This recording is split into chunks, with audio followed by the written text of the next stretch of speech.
The first kind of pronoun is called personal or subjective pronouns. But why do we call them personal pronouns? Because these pronouns are used for persons like you, like I, he, she, it. All of them are persons. We also call them subject pronouns. Why? Because these are used as a subject in the sentence. Like they do a work in the sentence. He loves the car. Here the he is using some verb that is loving the car. In the sentence he is a subject. That's why we call them a subjective pronouns. Let's understand this with one more example. Mohan loves gardening. He waters the plant. Here in this sentence, he is used for a person and that is Mohan. That's why we can call he a personal pronoun. Now, the he is doing a work also. He is watering a plant. It means that he is a subject also and we call them the subjective pronouns. Now, the next category of pronoun is called an objective pronouns. As the name suggests, these are objects in the sentence or they receive an action like an object. Let's understand with the help of example. I thank Mohan. It means I am doing some action and the result of an action is falling on Mohan. Now I replace Mohan with a pronoun. I thank him. So in this case, him is used as a pronoun. Some more examples of objective pronouns are me, you, them, her, him. Now, can you make some sentences using these pronouns? The third kind of pronoun is called possessive pronouns. Why we call them possessive? Because they give a sense of ownership that something belongs to somebody. Let's understand with the help of one example.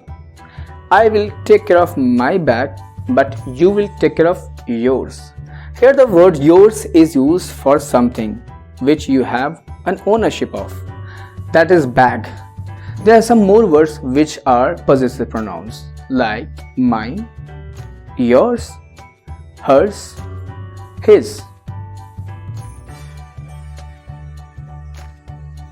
The fourth category of pronoun is called demonstrative pronouns.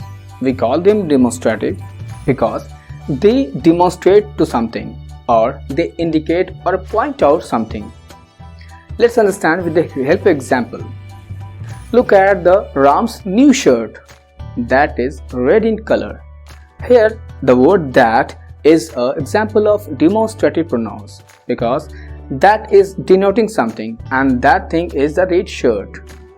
There are some more examples of demonstrative pronouns like that, this, these, those. Now the next category of pronoun is called reflexive pronoun. These are very interesting to learn. Reflexive pronouns are pronouns which has a reflection or you can say the action falls back to the doer. Let's have this example to understand this. I bought myself a new car. Here the action is falling back on me that I am buying this car for me, myself. So myself is an example of reflexive pronoun. Or one more example. He hurt himself in the face. It means that he is himself hurting in his face and the himself is reflecting back the action.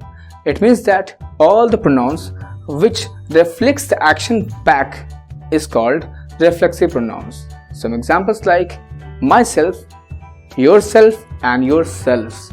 Please note that yourself is a singular and yourselves is used for plural nouns. Next category of pronoun is called emphatic pronouns. These pronouns has a kind of force or emphasis in it. These look very similar to reflexive pronouns, but the difference is the action is not falling on the subject but on the object. Let's take some example to understand this. They invited me themselves. In this action, The invitation is not falling on the subject, but the result of invitation is falling on the object, and that's me.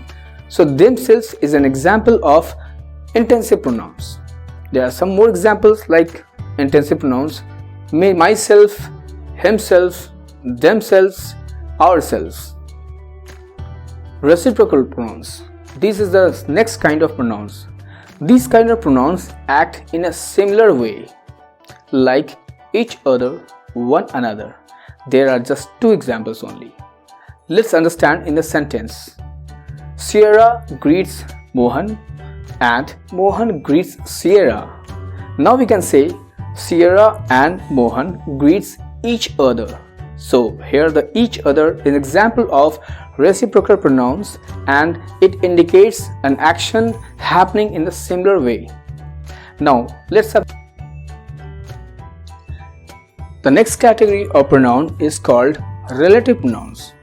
As the name suggests, these pronouns establishes a relationship between a pronoun and the noun used before in the sentence, like this, what, which, that.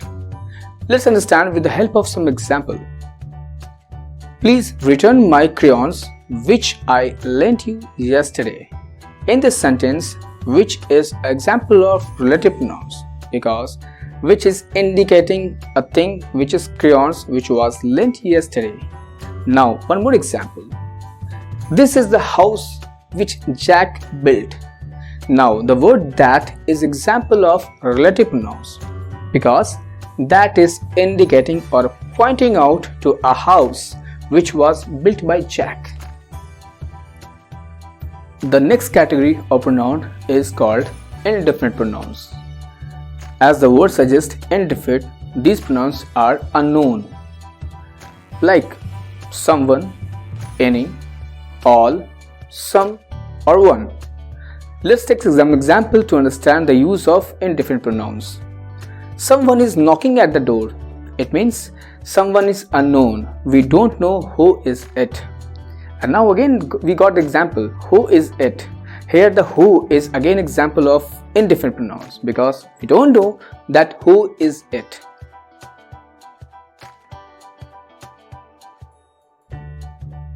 The last category of pronoun is called interrogative pronouns.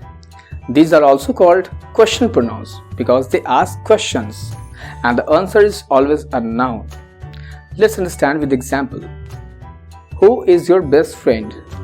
Who must be a name and names are noun. So that's why who is an example of interrogative pronouns. Some more examples like who, what, which, whatever.